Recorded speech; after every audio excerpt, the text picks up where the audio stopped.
ليظهره على الدين كله ولو كره الكافرون. أشهد أن لا إله إلا الله وحده لا شريك له، وأشهد أن محمدا عبده ورسوله.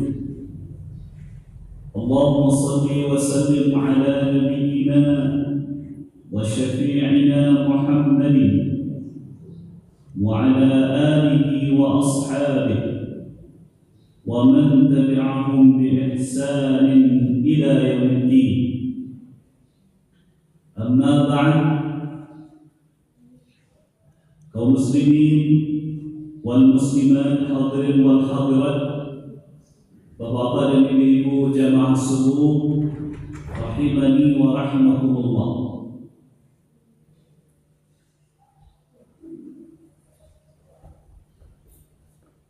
Agama Islam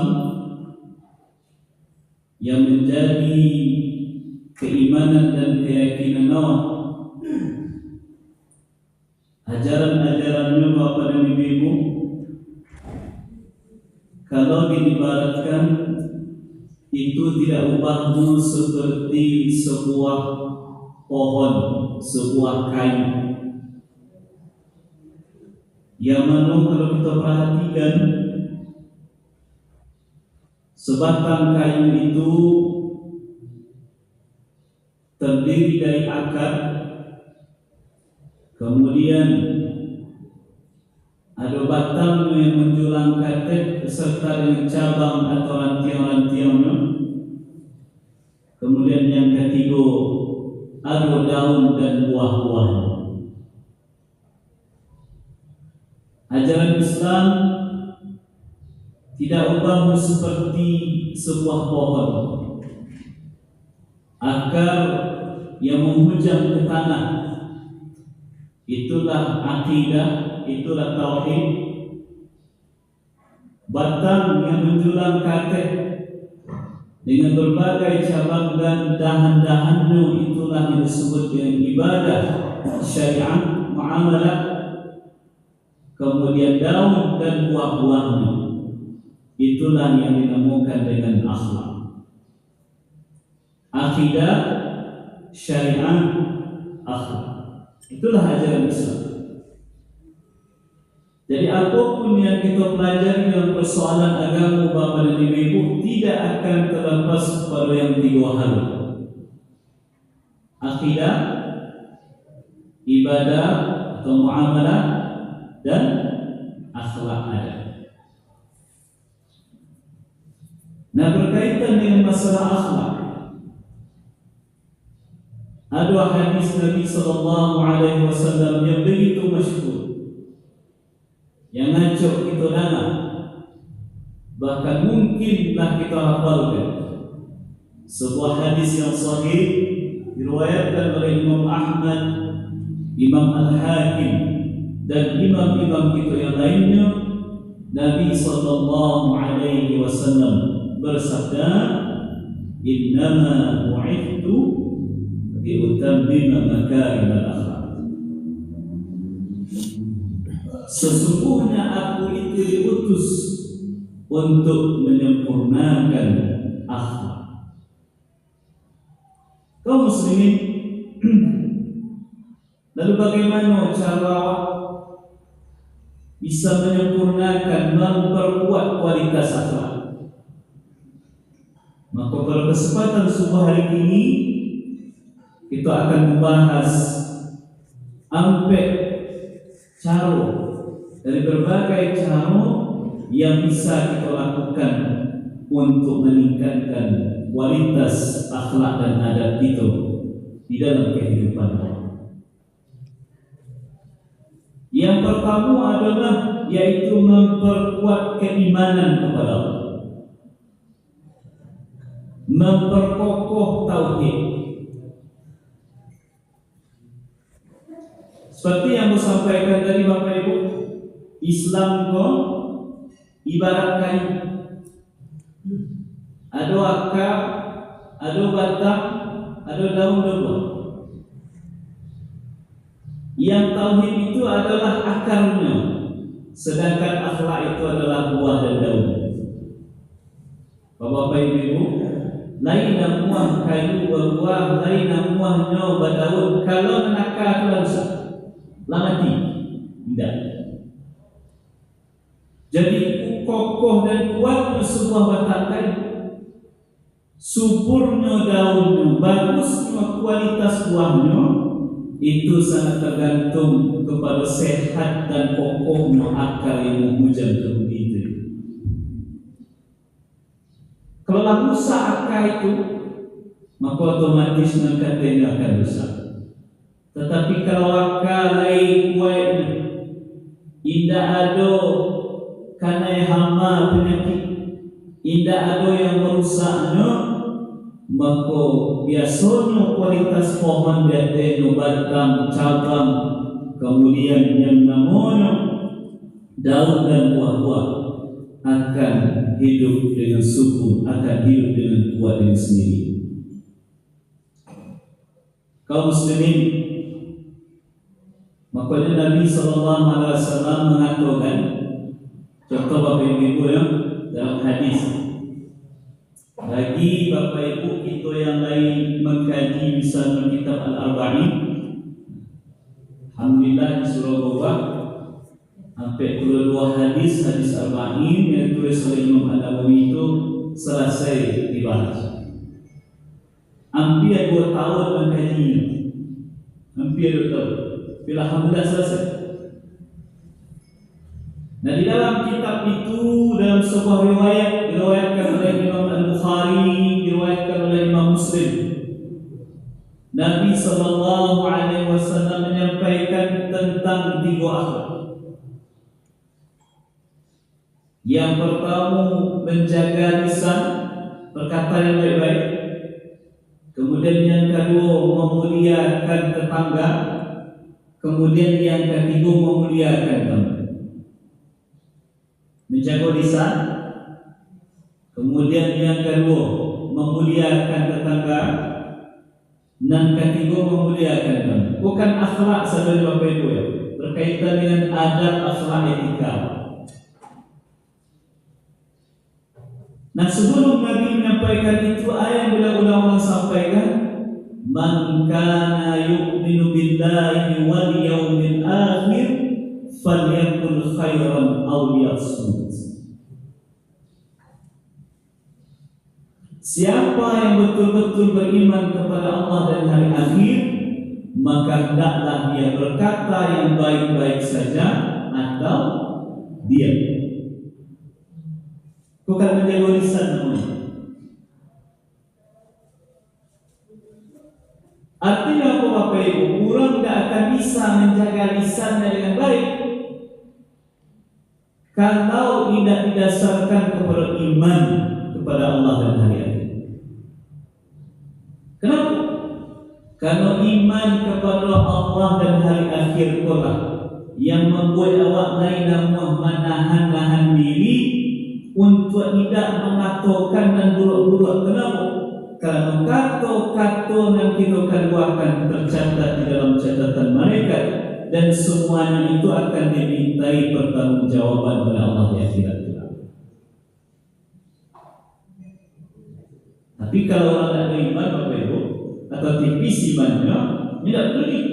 Kalau carui, kau mengatakan kata-kata dan kumuah-kumuah dan lain sebagainya, tidak peduli. Kenapa? Karena dia menganggap kalau selesai dunia aku ya sudah, tidak ada yang lain, tidak ada efek. Kemudian kita betul wa man kana yu'minu billahi wal yawmil akhir falyukrim jarahu. Siapa yang betul-betul beriman kepada Allah dan hari akhir, maka hendaklah dia memuliakan tetangga. Bapak Ibu, awak dan ibu di dalam lawe, ada yang tak punya tetangga, ada yang di Rimo, di Guo, kan ada. Pada yang tidak ada tetangga sampai rumahnya.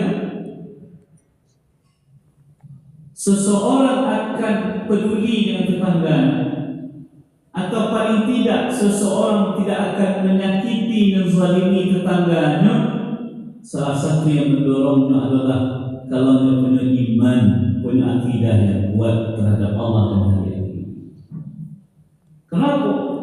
Karena perlakuan buruk terhadap tetangga itu akan dimintai pertanggungjawaban oleh Allah di akhirat kelak. Sedangkan perlakuan baik memuliakan tetangga itu akan dibalasi oleh Allah dengan balasan yang sebaik-baiknya. Iman itu baru iman. Tapi kalau tak ada iman, tak takut akhirat ini, tak takut neraka, tak mengharap surga, ya orang tetangga salahnya. Kok kamu mengaku dan jadi-jadinya, kata awak berlaku menulang kesalahannya. Bukan kini kadang itu dan kurang memperlukan kepedulian, rasa empati dan simpati ke tetangga itu dalam mulai lucu. Orang dengan egonya masing-masing, orang yang kadang masing-masing tanpa mempedulikan perasaan dan keadaan tetangga. Nyokuta musik kali-kali Bapak Ibu dengan basnya tua dan tuan itu, padahal dia tahu tetangga sedang sakit.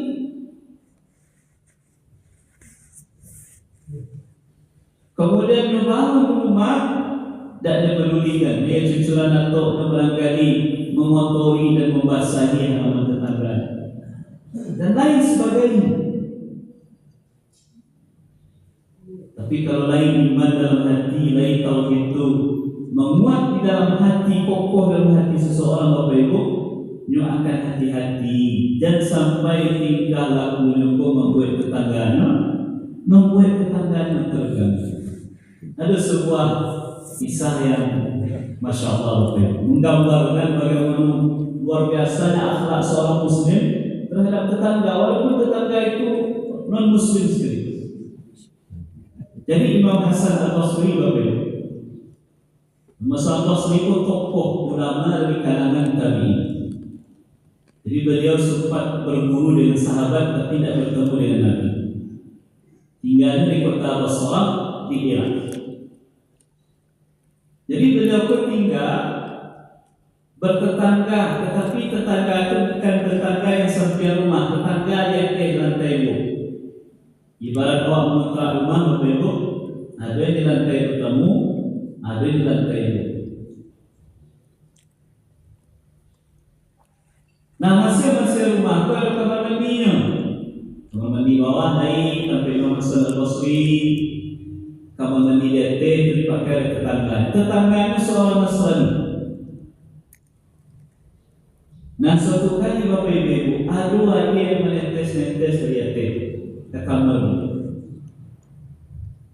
Dia tak protes.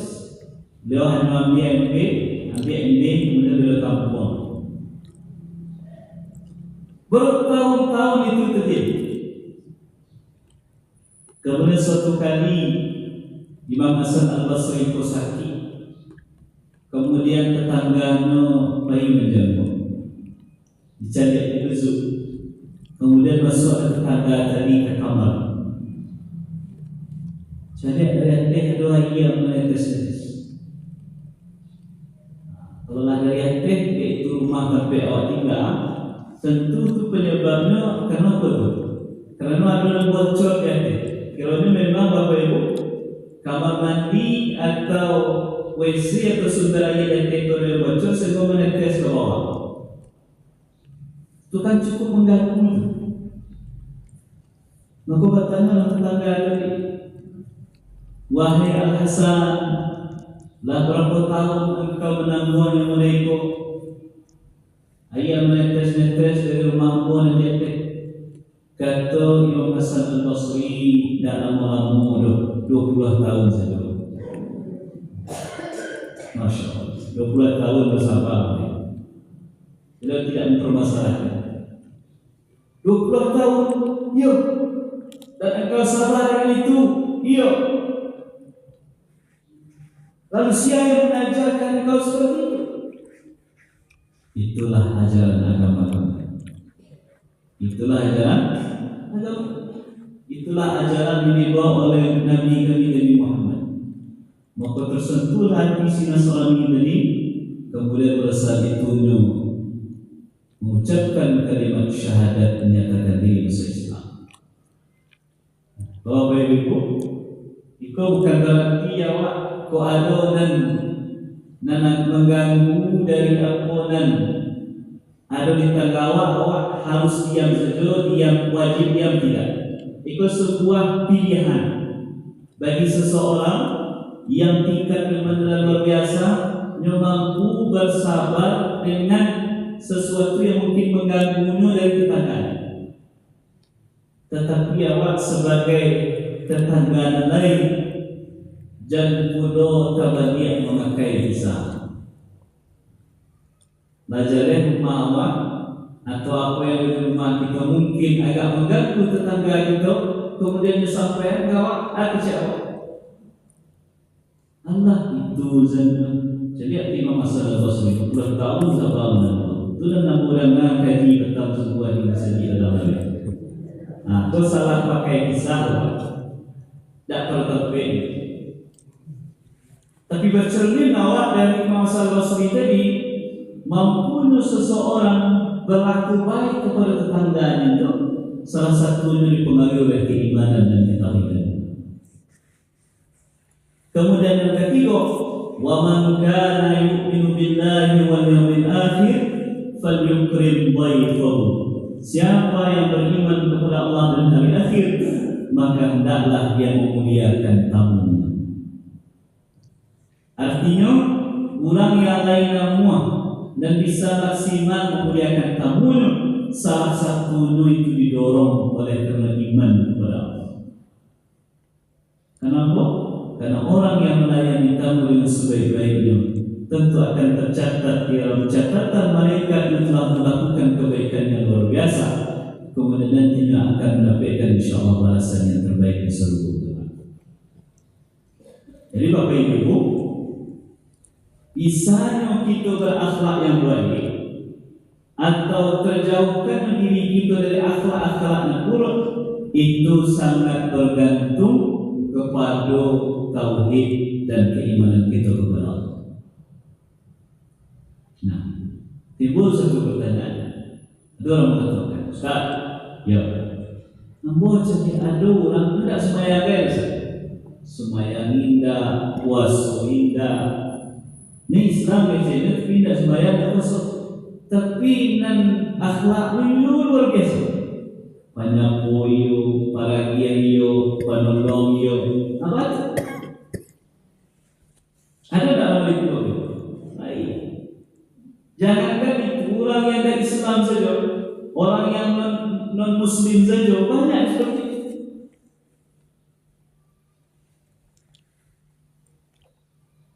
Nah, paham dari itu? Nah, kita jawab bahwa akhlak di dalam Islam itu tidak hanya berkaitan dengan akhlak kepada sesama manusia. Akhlak di dalam Islam tidak hanya mengatur masalah hubungan manusia dengan manusia, tapi mengatur seluruh aspek. Mengatur hubungan dengan Allah, mengatur hubungan dengan sesama manusia, bahkan mengatur hubungan dengan makhluk-makhluk Allah yang lain. Makanya akan Bapak Ibu ada namanya hablum minallah, hubungan vertikal awak kata. Ada hablum minan nas, hubungan horizontal awak sesama manusia. Orang yang tidak salat, tidak sembahyang, tidak ibadah, tetapi mungkin dari segi adabnya, hubungannya dengan manusia baik-baik dan menolong, berarti ada yang timpang berdiri pada hubungan manusia yang baik, tapi sayang beribu sayang hubungan dengan Allah sampai ke kok ketimpangan Bapak Ibu. Makanya mesti adil dalam menempatkan segala sesuatu. Menjaga hubungan baik dengan Allah kita pelihara, menjaga hubungan baik dengan manusia kita akan laksanakan. Atau sebaliknya itu saja. Sebaliknya, ada orang yang kelihatan rajin sholat, rajin puasa, rajin baca Quran, bahkan rajin hadir pengajian, tetapi kadang yang hubungan itu sesama manusia ya, kesalahan timpang risiko, maka awak berada di tengah-tengah. Hubungan kedua-duanya mesti itu jadi. Bapak-bapak dan ibu-ibu jamaah yang dirahmati dan dimuliakan Allah. Itu yang pertama. Kemudian yang kedua, cara awak meningkatkan kualitas akhlak itu adalah yaitu berkawan dengan kawan dan itu. Mencari lingkungan, mencari komunitas pergaulan. Kalau Islam ini circle-nya, nak elok-elok orang. Tipe awak tu bapak ibu dua dalam pergaulan. Yang pertama tipe yang mampu mewarnai, bukan membuat gambar mewarnai nak dekat. Mewarnai itu maksudnya mampunya memberikan efek kepada orang yang bergaul. Apakah itu efek positif atau efek negatif? Jadi itu dominan dalam pergaulan, yang mampu mempengaruhi orang. Yang kedua tipe orang pada tipe terwarnai. Ini mudah mempengaruhi orang, mudah diwarnai oleh orang. Kalau tipe awak tipe yang mudah mewarnai dan kita tahu elok, maka tempat mana Bapak Ibu datang komunitas-komunitas orang yang elok, yang lalu berubah cara yang baik, datang awak berdakwah di situ, kemudian bernasihat segala macam, warnai orang yang mungkin warna hitam bisa menjadi putih dari kehadiran Allah. Tapi jangan lupa, dan tipe orang yang mampu mewarnai itu Bapak Ibu tidak banyak orang. Yang butuh tekad, kesabaran dan proses yang panjang. Tapi ratu-ratu awak adalah tipe yang mudah terwarnai. Dan sampai kita bergaul dengan warna yang salah, akhirnya berubah warna awak. Awalnya warna awak putih, tapi banyak bergaul dengan warna orang yang hitam, dan putih itu berubah menjadi hitam. Bapak Ibu, contoh saja anak awak misalnya. Ada orang mengatakan anakku adalah cerminan dari orang tua. Ya, ya. Oh, ibu kalau cermin, siapa nampak ibu cermin itu? Siapa nampak ibu cermin itu? Ya ibu sendiri tak berubah dari artis itu. Barawana cermin dari ibu bagi sarancak wana sama awana cermin itu, dan nampak siapa? Ya Allah. Anak awak itu seringnya adalah cerminan dari kita sendiri. Artinya kalau orang tua elok, biasanya akhlak anaknya elok. Kalau orang tua kurang elok, itu sangat mempengaruhi kepada bentuk akhlak anak. Itu biasanya seperti itu. Akan tetapi ada juga kadang, bahkan tidak jarang kita terjadi kebalikan. Nansi ayah orang soleh, nansi pula orang soleha, taat ibadah baik akhlak segala macam. Tetapi anak-anakku tingkah lakunya terkecil orang waktu jika jauh berbeda dengan kira-kiraan lingkungan tempat tinggal dan usia maka Nabi Nabi Nuh para kasoleh Nabi Nuh tu Nabi Azmi. Kalau konsep pertama yang kita pakai, kalau anak buahnya cermin orang tua, tentu yang Kanaan itu jadi Nabi itu, atau boleh tidak menjadi wali kan? Tapi dalam sejarah kita cedek Kanaan itu tak ada tingkat tingkat. Maka disitulah dapat kita ambil kesimpulan seorang anak itu paling tidak dipengaruhi oleh dua hal. Yang pertama oleh lingkungan di mana tinggal di rumahnya, kemudian yang kedua lingkungan di mana tinggal dan bergaul di luar. Maka bukan guru mesti orang tua harus menjaga dengan itu. Bapak ibu boleh guru yo, pimpinan sekolah yo, tidak jarang datang dipanggil orang tua nak berkasus. Ini kasus tentulah panggil orang tua, kemudian berhadapan kami kuana orang tua ke kami sebagai guru yang akan menyelesaikan kasus itu.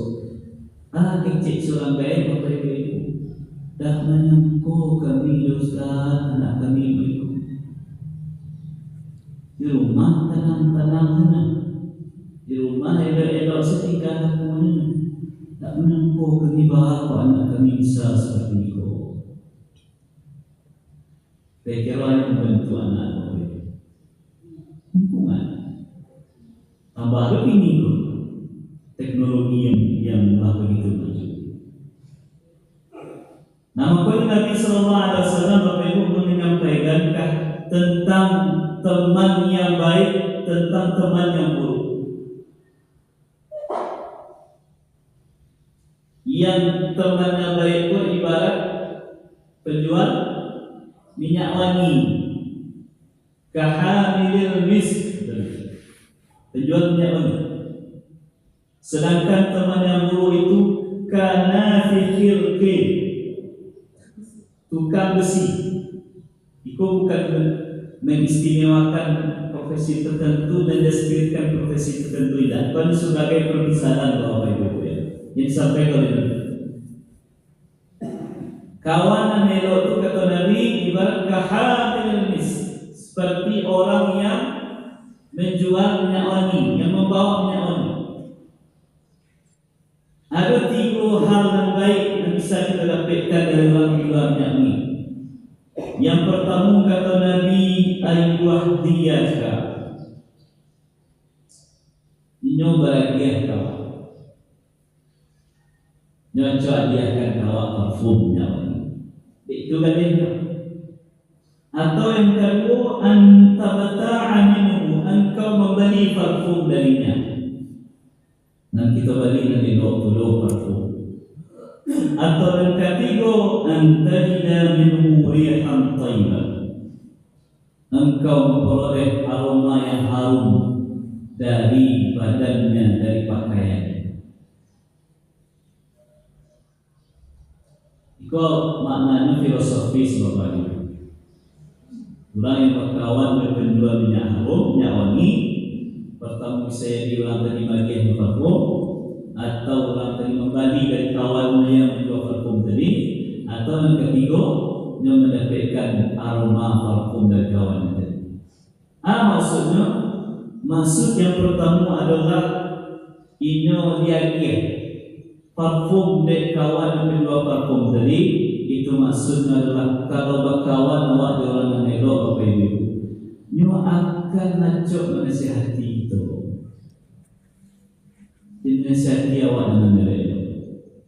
Kalau agak melenceng jalan kita dari jalan yang benar, nyo yang akan menasihati awak, nyo akan menjaga sehingga balik jalan yang benar.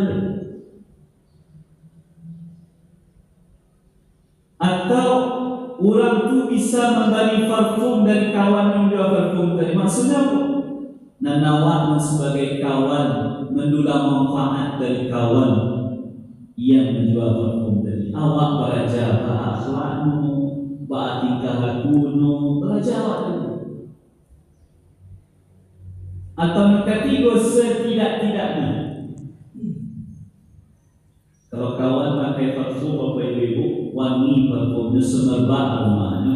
Dan daki awak duduk di mana? Apa nak menempel aroma itu? Mana? Malah kek jawab awak dapat harum artinya. Bakawan orang menelok pelindah namu elok akan dapat jodoh. Syadu tu elok lah insyaAllah. Baru itu kawan orang dalam dosa. Ikuannya dosa. Kenapa awak kok sangat dipengaruhi oleh sian-sian itu bakawan di mana itu.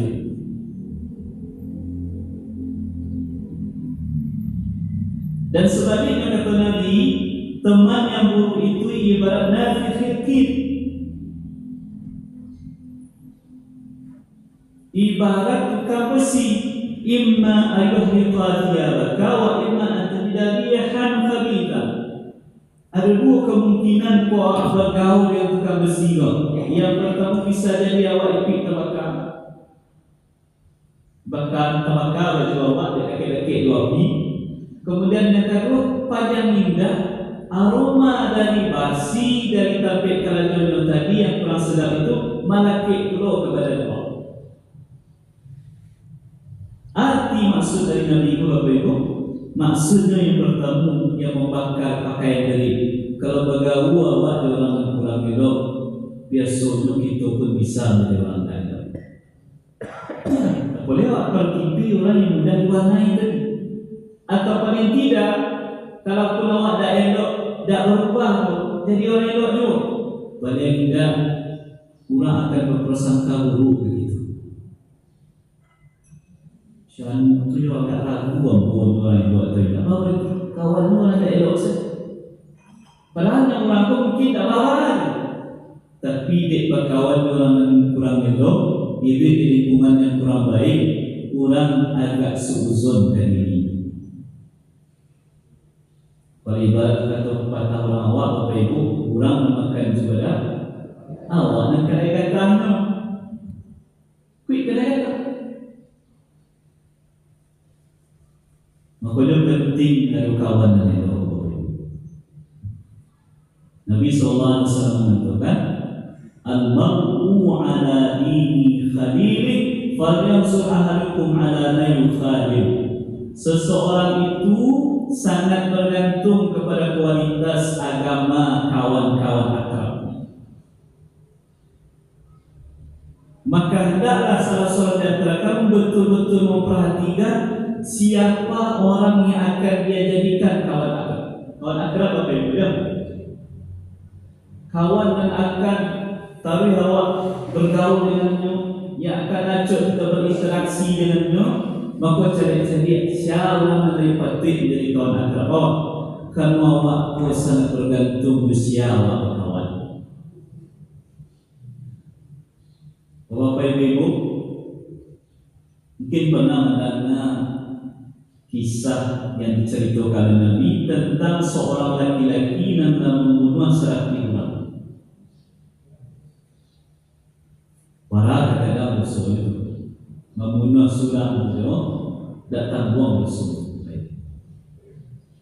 Bahkan Nabi mengatakan tertumpahnya darah seorang muslim itu, artinya terbunuhnya seorang muslim itu di mata Allah lebih besar dosanya daripada runtuhnya Ka'bah. Ka'bah sampai arah kiblat awak dalam ibadah Bapak Ibu, dalam ibadah salat awak kemudian itu muliakan runtuh Ka'bah itu mana-mana di hadapan Allah dan dibandingkan dengan terbunuhnya seorang muslim. Kau ada orang membunuh 100 orang. Satu di antara 100 itu ahli ibadah pula. Tapi ada keinginan dalam dirinya bertaubat ke Allah. Sikit ceritanya datanglah kepada ulama menanyakan ada tak jalan yang bertaubat ke Allah. Tunjukkan berjalan bertaubat ke Allah. Cik ulama tadi, tidak ada yang bisa menghalangi engkau dari ampunan Allah. Artinya asalkan engkau dari bertaubat semua-semua, penuhi syarat-syarat taubat tadi, maka Allah akan ampuni dosa. Tapi akhir ulama tadi Bapak Ibu memberikan arahan, yaitu tolong engkau tinggalkan negeri di mana engkau tinggal dulu, pindahlah ke negeri yang baru situ. Kenapa Bapak Ibu? Karena di negeri yang lama di situ banyak kawan-kawan yang baru. Sedangkan di negeri yang baru yang ditunjukkan oleh ulama, di situ pusatnya banyak orang yang elok di sini. Apa faedah yang bisa kita ambil dari kisah kok? Kalau awak ingin betul-betul berubah ke arah yang lebih baik, ada orang yang hijrah Bapak Ibu, yang selama kerajaan kurang itu berbagai macam. Kemudian ingin berhijrah, ingin pindah, ingin merubah statusnya ke arah yang lebih baik. Terkadang harus ditinggalkan dahulu lingkungan yang lama. Ditinggalkan dulu kawan-kawan yang selama memberikan efek yang kurang elok kali ini. Karena kalau masih bergaul saja yang lama itu Bapak Ibu, aku lewat TV orang yang mudah terwarnai tadi, maka akibatnya akan bagi perlu ke kerajaan lama. Karena banyak terjadi itu. Jadi memang Bapak Ibu artis-artis misalnya, nyawa membuka aurat segala macam, kemudian dapat hidayah bersifat nutup aurat, tetapi tidak masuk ke komunitas yang mendukung ini. Artinya mohon maaf Bapak Ibu, tidak meninggalkan sementara kawan-kawan. Indahnya menguatkan ini. Lalu ada terjadi. Akhirnya nyoda hidup di lingkungan yang menguatkannya, masih berkawan-kawan dan lama yang memberikan efek kurang baik kayaknya. Akhirnya malah balik kawal balik, bahkan lebih parah pula dari dulu. Itu pentingnya memilih lingkungan yang baik, pentingnya memilih komunitas yang baik, kawan akrab. Kemudian yang ketiga, Bapak-bapak dan ibu-ibu, kalau ingin akhlak kita elok, meningkat kualitasnya, caranya adalah acok-acoklah membaca, mendengar kisah-kisah orang-orang terdahulu, bagaimana efek baiknya akhlak yang baik tadi dan efek buruk dari akhlak yang buruk. Awak pun suku mendengar cerita, suku mendengar cerita. Mana lebih suku ambo bercerita, kita tu ambo ceramah. Rata-rata lebih suku dengan cerita kan. Memang itu, kisah itu memang mempengaruhi hati. Makanya di dalam Al-Quran itu ayat tentang kisah-kisah lebih banyak daripada ayat tentang hukum. Ayat tentang kisah-kisah itu jauh lebih banyak daripada ayat tentang hukum mencuri, tentang salat, tentang ibadah, tentang hukum kan. Itu lebih banyak ayat tentang kisah-kisah cerita itu. Bahkan dalam Al-Quran itu ada satu surat namanya surat Al-Qasas, surat kisah-kisah. Dan ada satu surat Bapak Ibu, dari awal sampai akhir kisah seisinya itu, yaitu kisah Nabi Yusuf alaihissalam. Cerita Nabi pada lengkap Bapak Ibu di Al-Quran itu ceritanya Nabi Yusuf. Dari beliau ketik sampai beliau dewasa menjadi menteri di Mesir itu diceritakan dalam Quran surah Yusuf itu. Jadi yang awak baca kisah-kisah, cerita-cerita orang terdahulu, besoknya akan mempengaruhi, memberikan pengaruh yang positif bagi diri awak. Makanya penuh misalnya buku-buku Bapak Ibu, buku-buku kisah-kisah. Dimulai dulu dengan Sirah Nabawiyah, punya buku tentang sejarah Nabi. Kemudian punya buku tentang sejarah sahabat-sahabat Nabi. Kemudian punya buku tentang kisah-kisah orang-orang saleh terdahulu selain Nabi, selain sahabat. Nah, tentu buku Bapak Ibu tidak sekedar dibagi disimpan dulu lagi, bukan itu, dibagi kemudian dibaca. Atau paling tidak kalau tidak sempat awak membalik, tidak sempat kita membaca, lah banyak ini medianya. Awak buka HP, dicari kisah-kisah terdahulu, kisah orang soleh itu banyak sekali. Boleh awak membaca, okey. Buka YouTube, tulis saja di situ kisah-kisah orang soleh terdahulu tentang ada sebelum keluar. Buat dengar. Biasanya itu akan mempengaruhi, memberikan efek positif kepada diri. Makanya dalam surah Al-A'raf ayat 176 Allah sampaikan, faqsusil qasasa la'allahum yatafakkarun. Maka ceritakan kisah-kisah itu, mudah-mudahan mereka mau memikirkan, mau mendapatkan faedah dari kisah itu. Kemudian yang terakhir, yang tidak kalah penting adalah yaitu berdoa kepada Allah Subhanahu wa taala.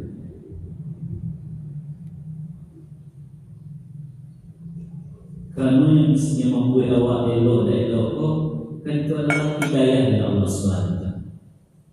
Salah satu doa yang diajarkan oleh Nabi, ada doa yang berbunyi, Allahumma hdini li ahsanil akhlaq, la yahdi ahsaniha illa anta.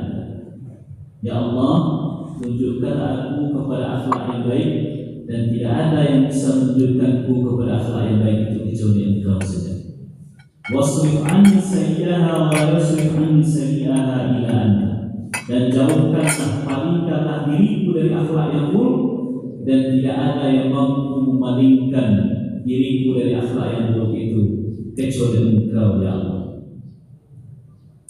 Kalau tidak hafal Arabnya, boleh terjemahan Bapak Ibu.